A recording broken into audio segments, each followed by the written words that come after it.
그 성에 시몬이라 하는 사람이 전부터 있어 마술을 행하여 사마리아 백성을 놀라게 하며 자칭 큰 자라 하니 낮은 사람부터 높은 사람까지 다 따르며 이르되 이 사람은 크다 일컫는 하나님의 능력이라 하더라. 오랫동안 그 마술에 놀랐으므로 그들이 따르더니 빌립이 하나님 나라와 및 예수 그리스도의 이름에 관하여 전도함을 그들이 믿고 남녀가 다 세례를 받으니 시몬도 믿고 세례를 받은 후에 전심으로 빌립을 따라다니며 그 나타나는 표적과 능력을 보고 놀라니라. 예루살렘에 있는 사도들이 사마리아도 하나님의 말씀을 받았다 함을 듣고 베드로와 요한을 보내매 그들이 내려가서 그들을 위하여 성령 받기를 기도하니 이는 아직 한 사람에게도 성령 내리신 일이 없고 오직 주 예수의 이름으로 세례만 받을 뿐이더라. 이에 두 사도가 그들에게 안수함에 성령을 받는지라. 시몬이 사도들의 안수로 성령 받는 것을 보고 돈을 들여 이르되 이 권능을 내게도 주어 누구든지 내가 안수하는 사람은 성령을 받게 하여 주소서 하니 베드로가 이르되 내가 하나님의 선물을 돈 주고 살 줄로 생각하였으니 내 은과 내가 함께 망할지어다. 하나님 앞에서 내 마음이 바르지 못하니 이 도에는 네가 관계도 없고 분깃될 것도 없느니라. 그러므로 너 이 악함을 회개하고 주께 기도하라. 혹 마음에 품은 것을 사하여 주시리라. 내가 보니 너는 악독이 가득하며 불의에 매인 바 되었도다. 시몬이 대답하여 이르되 나를 위하여 주께 기도하여 말한 것이 하나도 내게 임하지 않게 하소서 하니라. 아멘.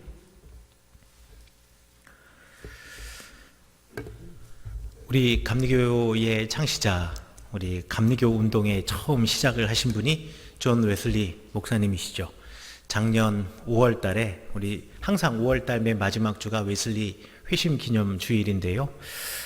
웨슬리 회심 기념 주일날 우리 또 한은혜 목사님 모시고 찰스 웨슬리, 존 웨슬리의 가정에 대해서도 우리가 듣게 되었고 또 웨슬리 선생님의 웨슬리 목사님의 귀한 또 말씀과 설교들은 아직까지도 많은 목사님들에게 큰 영감을 주고 있습니다.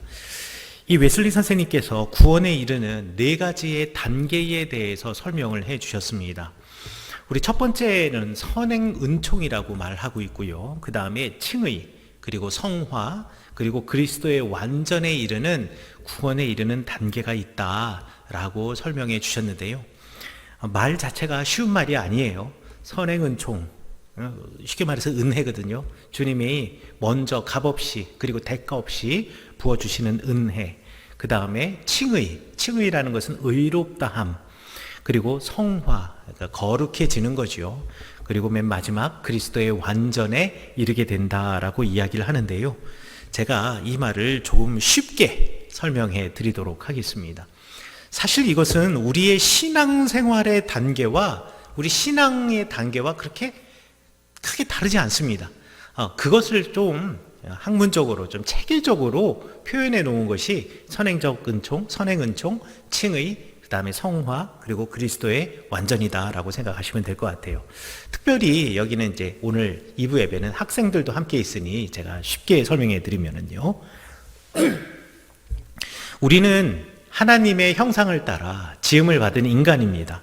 하나님과 막힘없는 교제와 사랑, 이것이 우리에게 허락되었는데 우리 에덴 동산에서 아담과 하와의 불순종으로 이러한 관계들이 어긋나게 되었고 또 에덴과 그 이후에 창세기에 나와 있는 사건들을 통해서 우리 인간은 에덴 동산에도 그렇고 그 에덴 동산 바깥에서도 그렇고 늘 죄지을 가능성을 가지고 있는 불완전한, 그러니까 온전치 못한 사람이다라는 것을 우리가 깨닫게 되었습니다. 자, 그런데 이제 하나님 없이 살아가고 있다가 어느 순간 나 이렇게 살면 안 되겠다라고 생각하는 순간이 있어요.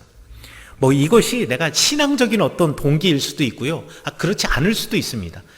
직장 동료, 학교 친구들과의 관계 속에서 헝클어진 관계가 있거나 이렇게 하다가 그 가운데서 인간의 어떤 그 장벽, 절벽 같은 것이 딱 담 앞에 마주서게 되었을 때 나 더 이상 이렇게 살면 안 되겠다라고 하는 순간이 있죠.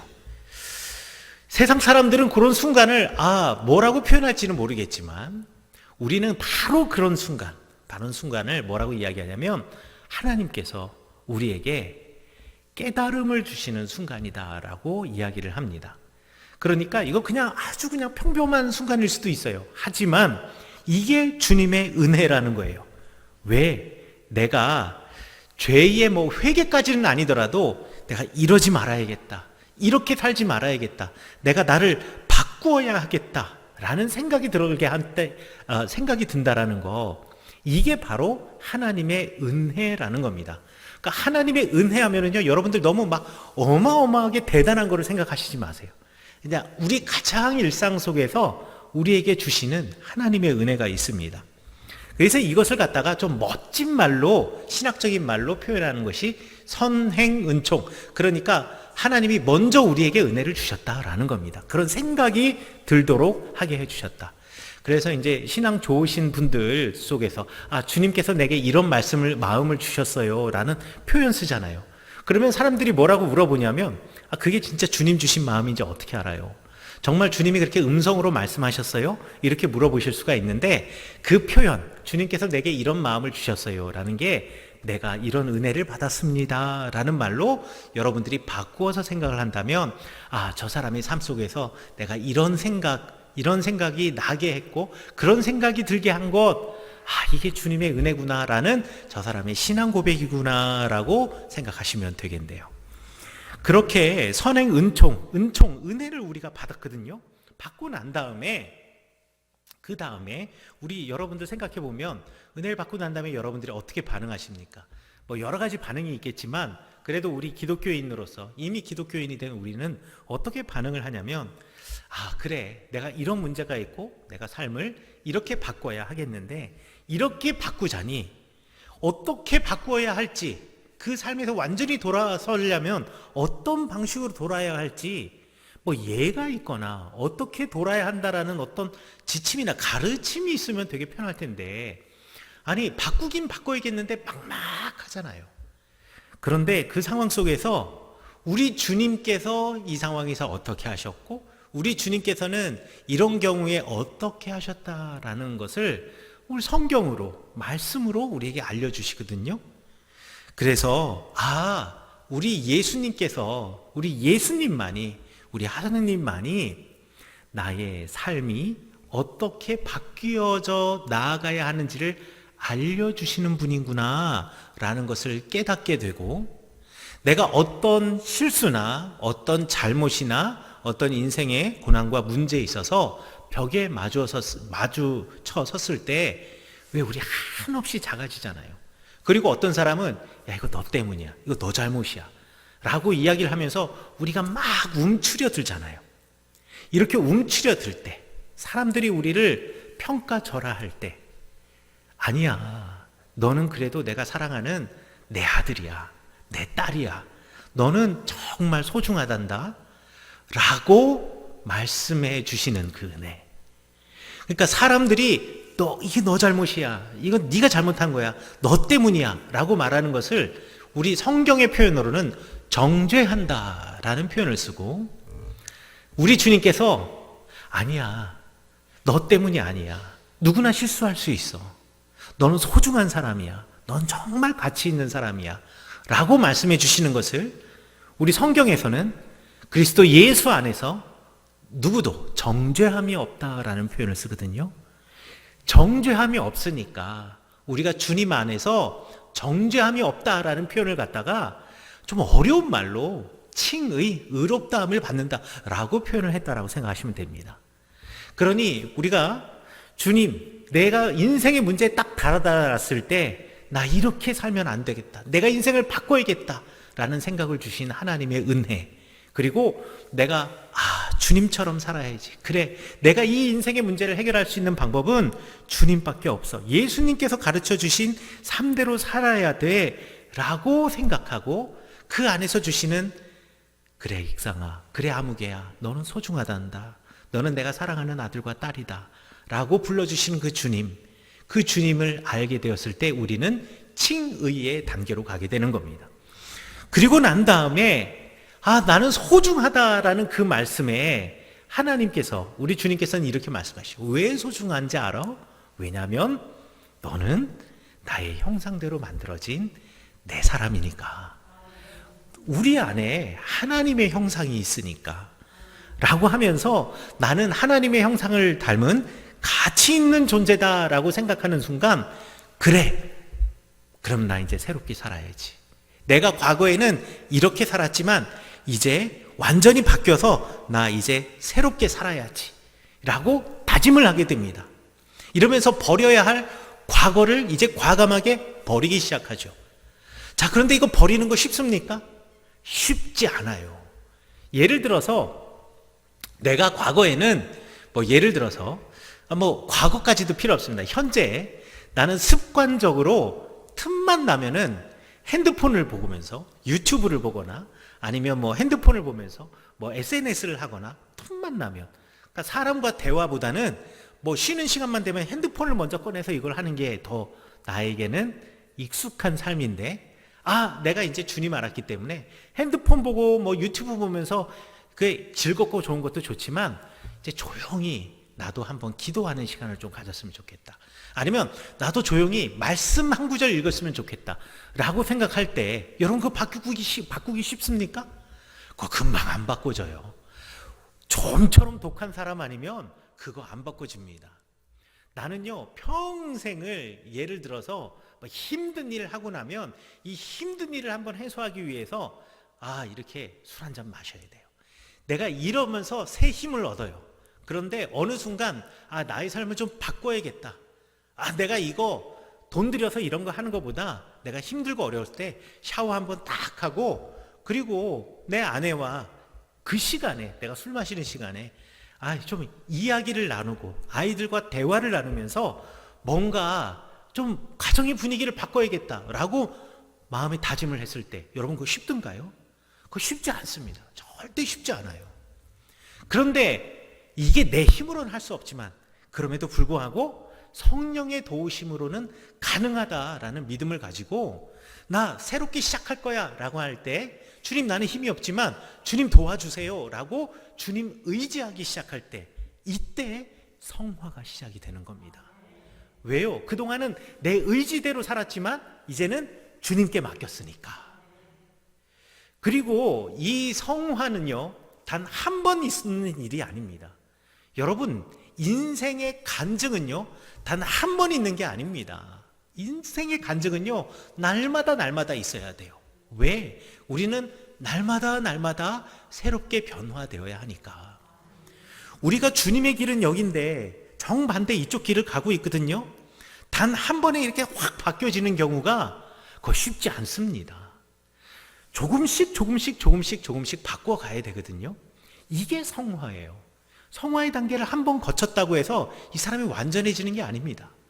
또 한 번 성화의 단계를 가야 되고, 또 한 번 성화의 단계를 가고 하다 보면 이제 얼핏 주님의 길과 비슷한 길로 가게 되고, 나중에는 그리스도의 완전, 그러니까 예수님과 가는 길, 예수님이 가는 길을 똑같은 길을 우리가 걸어갈 수 있게 된다라는 거예요.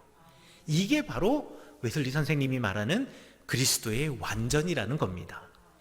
그러니 선행은총이니 칭의니 성화니 그리스도의 완전이니, 말은 되게 멋있어 보여도요, 여러분들 다 아는 이야기고 여러분들이 지금 걸어가고 있는 신앙의 이야기입니다.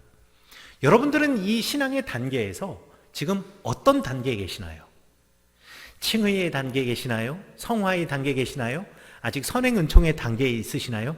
아니, 아직 은혜를 받지 못한 채 일단 뭔가 삶의 실마리를 잡아보려고 이 자리에 나와 계시나요?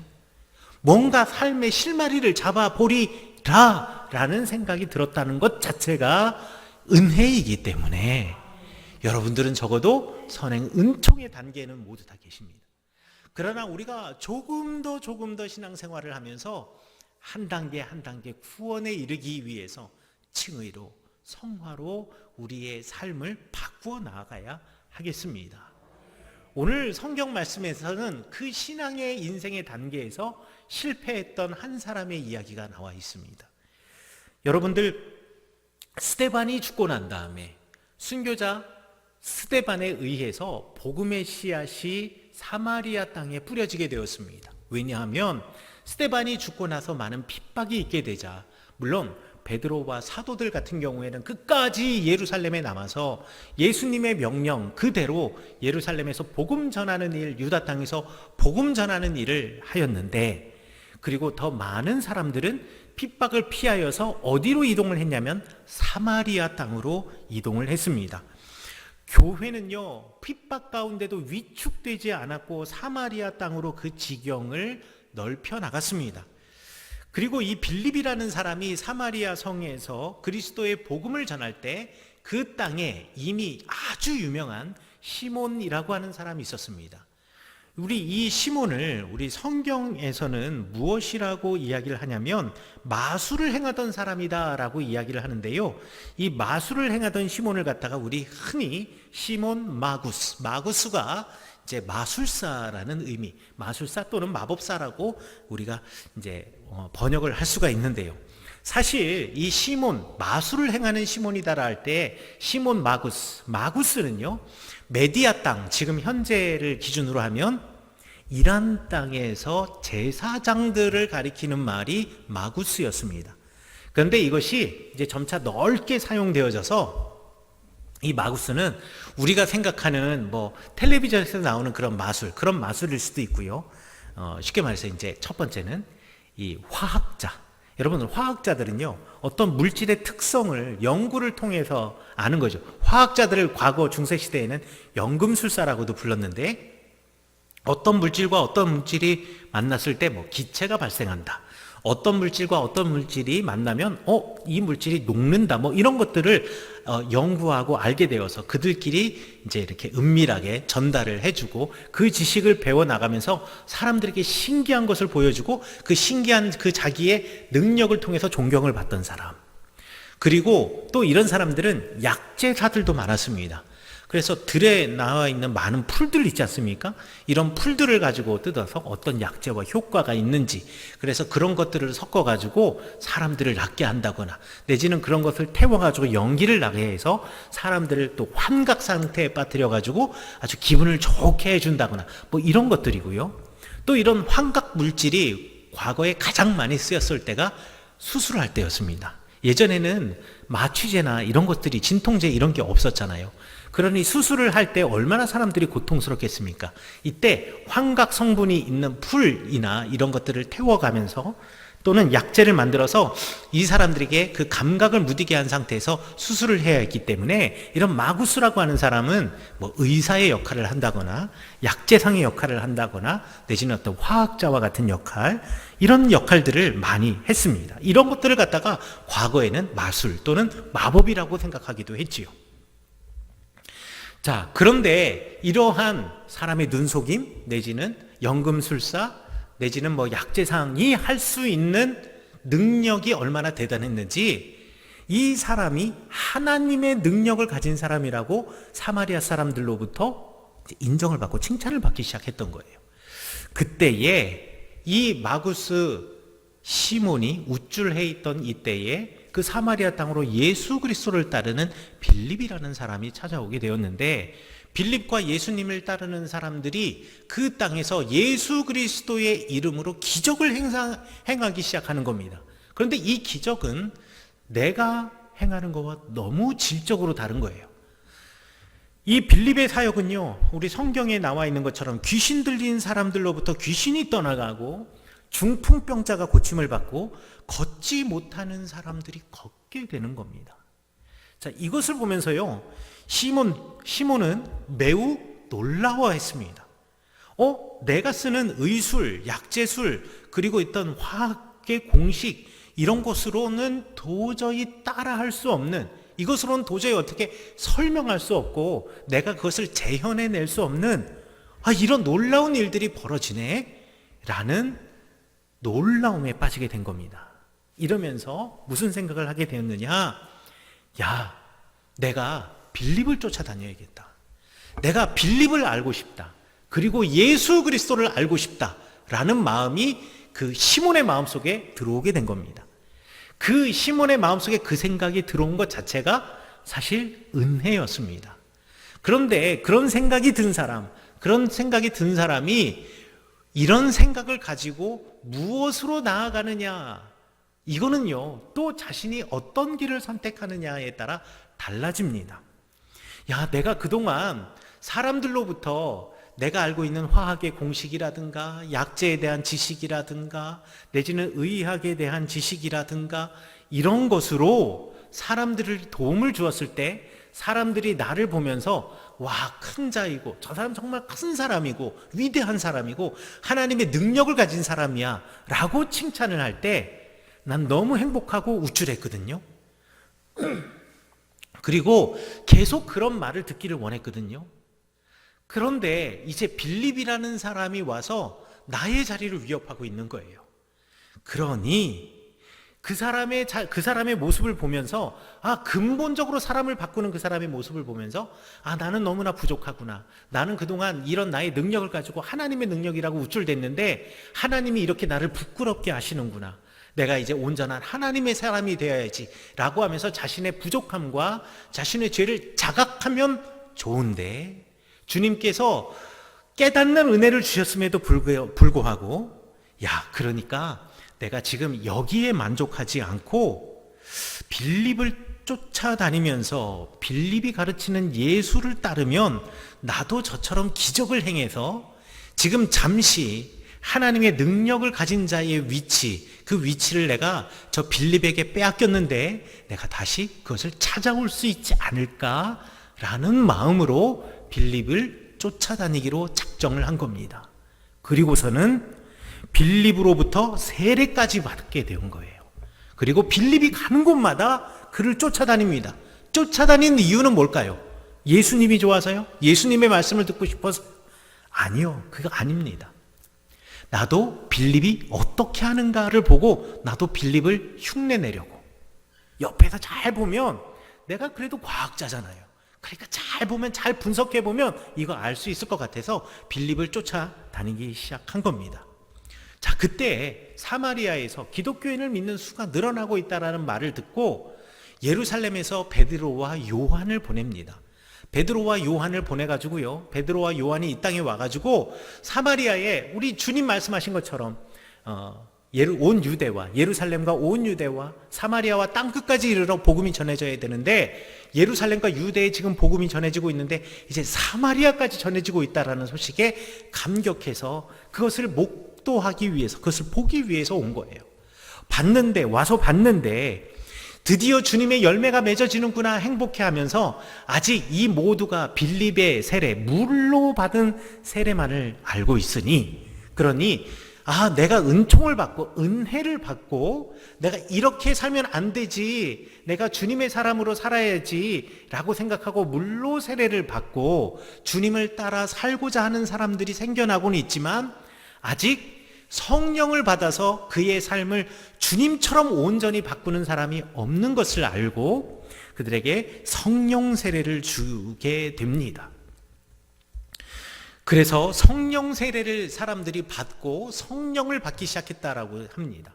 성령을 받은 사람들이 구체적으로 성경에서 어떻게 변하였다라는 말은 나오지 않지만 아마 사도행전 2장 이후로 나와 있는 성령 받은 사람의 삶을 보면 하늘의 불이 혀같이 갈라지는 것이 사람들에게 임하여서 각자 방언을 하고 수많은 기적들이 일어나는 것을 보니 아마 성령 세례 받은 사람들도 그러지 않았을까. 이때 시몬이 급하게 베드로를 쫓아갑니다. 나는 그동안 빌립을 쫓아다녔는데 빌립은 물로만 세례를 주었는데 이 베드로는 더 능력이 있어 보이거든요. 그래서 베드로를 쫓아갑니다. 베드로를 쫓아가서 내가 사람을 고치거나 잠시의 눈속임으로 놀랍게 하는 정도가 아니라 내가 저 베드로처럼 성령을 사람에게만 줄 수 있다면 저 베드로가 성령을 주어서 한 사람의 인생을 바꾸고 생각을 바꾸게 한 것처럼 나도 사람을 바꿀 수가 있겠구나. 내가 사람들을 조정해서 내 마음대로 부릴 수 있겠구나. 나를 추종하는 사람들로 만들 수 있겠구나. 이걸로 돈 벌 수 있겠구나라는 생각에 베드로를 쫓아가요. 그리고서 뭐라고 하냐면 내가 돈을 줄 테니 달라는 대로 줄 테니 나도 어떻게 성령을 사람들에게 줄 수 있는가를 알려달라라고 이야기를 하는 겁니다. 이게 얼마나 답답한 일이에요. 여러분, 성령은 분명히 사람을 바꿉니다. 그런데 사람을 바꾸어서 맹목적인 추종자로 바꾸는 것이 성령의 능력이 아닙니다. 성령의 능력은요, 유대인으로부터 오랫동안 경멸당하고 마치 이방인처럼 취급을 당했던 사마리아 사람들을 하나님의 공동체의 일원으로 바꾸어주시는 그 능력, 그것이 바로 성령께서 바꾸시는 능력이십니다.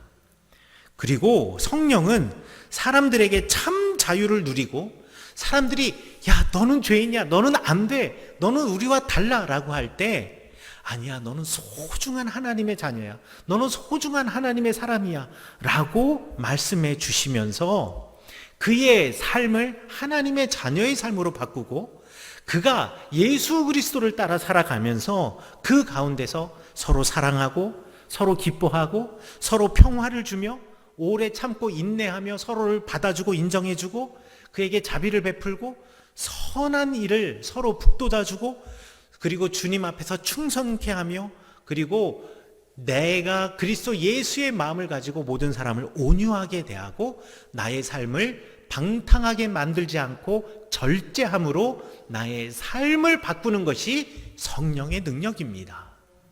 그런데 시몬은 그걸 몰랐던 거예요. 그냥 성령을 받으면 나의 추종자가 될 것이라고 생각을 했던 것입니다. 베드로가 그래서 시몬에게 말하죠. 이건 그게 아니야. 너 회개해야 한다. 너 기도해야 한다. 그래, 사람은 누구나 실수하고 잘못하고 오해하고 그리고 그릇된 생각을 하기도 하지. 그렇지만 하나님께서는 은혜를 베푸셔서 그런 사람들도 다시 돌아오게 하시는 분이야. 더 이상 이렇게 살지 말아야지. 더 이상 죄의 노예로 살게 하지 말아야지. 그리고 세상의 것에 얽매여 살며 내 인생을 누군가의 인생을 평가하지도 내 인생을 평가받지도 않으면서 살아야지. 그 마음을 주시며 우리를 하나님의 자녀로 만드시는 분이 우리 주님이시고 그게 성령의 능력이야.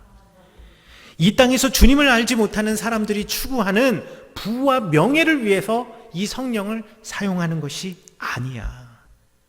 그동안 너가 잘못된 가치관, 믿음과 신앙을 지금 가지고 있었구나.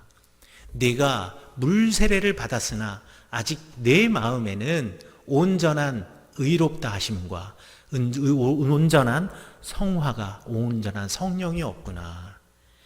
그렇다면 너는 벌 받아야 돼. 너는 잘못됐어가 아니라 그러니 회개해라. 그리고 기도해라. 그리고 우리 다시 시작하자 라고 베드로가 시몬 마구스에게 이야기를 했습니다. 시몬이 어떻게 반응했을까요? 성경에는 그 회개하고 기도하라라는 베드로의 권면을 시몬이 어떻게 받아들였는지에 대해서 구체적으로 나와 있지 않지만 당대에 기록한 초대교회 교부들의 글에는 이 시몬이 어떻게 되었는가에 대해서 잘 설명하고 있습니다. 초대 교부 중에 저스틴 마터, 순교자 저스틴이라고 하는 사람이 있습니다. 이 사람은요, 사마리아 사람이에요. 그러니까 시몬과 같은 동네 사람이고 시몬보다 한 세대 뒤의 사람입니다. 그런데 이 저스틴의 기록에 의하면 이 시몬이요, 자기를 기독교인, 나 이제 세례 받았으니까 난 기독교인이야 라고 하면서 사마리아와 로마까지 가가지고요, 예수님을 말하기는 하지만 사실 자기가 치부하고, 그러니까 자기의 물질적인 부와 이것을 챙기고 여전히 그곳에서도 마구스로서의 자기의 능력을 보여주면서 자기를 추종자들을 모으기 시작하고요, 맨 마지막에는요, 나도 예수님처럼 3일 만에 죽었다 다시 살아나 부활할 수 있어. 왜? 다른 것은 다 할 수 있는데 이 마구스가 할 수 없는 게 뭡니까? 죽은 사람을 살리고 그리고 아픈 자를 완전히 고치게 하는 거 할 수가 없는데요, 아, 나도 예수님처럼 할 수 있어, 나도 능력이 있어 라고 하면서 살아있는 상태로 땅에 묻힙니다. 그리고서는 사람들에게 이야기해요. 내가 3일 만에 부활할 거야. 부활했을까요? 못했을까요? 죽었습니다. 그렇게 생매장 당했습니다. 이게 얼마나 어리석은 일입니까? 여러분들은 왜 신앙생활을 하십니까? 여러분들은 신앙생활에 지금 어느 단계에 있으십니까? 그리고 여러분들이 혹 신앙생활을 하다가 내 단계가 어느 단계라고 할 수도 없을 만큼 난 진짜 부족하구나 라고 혹시 생각 드시지 않으십니까? 여러분, 그거는요, 내가 실망할 일이 아닙니다. 왜냐하면 그 생각을 들게 한 것 자체가 하나님의 은혜라고 말하고 있기 때문에. 그러면 다시 시작하면 되는 겁니다. 우리 베드로가 말씀하신 것처럼 회개하고 기도하며 우리가 다시 시작하는 겁니다. 다시 시작하며 주님의 사람처럼 살아가고 성령과 동행하면서 살아갈 때 주님께서는 우리를 다시금 부르시고 주님의 자녀로 삼으시며 성령을 부어주시고 주님의 사람처럼 살게 하셔 영원한 구원, 영생에 이르게 하실 줄 믿습니다. 여러분, 주님을 내 마음이 주님을 떠나 있다라고 생각하시는 분 주님 찾으시며 우리 시몬 마구스처럼 이 세상의 부와 명예를 위하여 주님을 도구로 사용하는 것이 아니라 내가 주님을 따라 살아감으로 우리의 삶 속에서 온전한 사랑과 희락과 화평과 오래 참음과 자비와 양성과 충성과 온유와 절제를 누리시는 여러분 되시기를 간절히 축원합니다.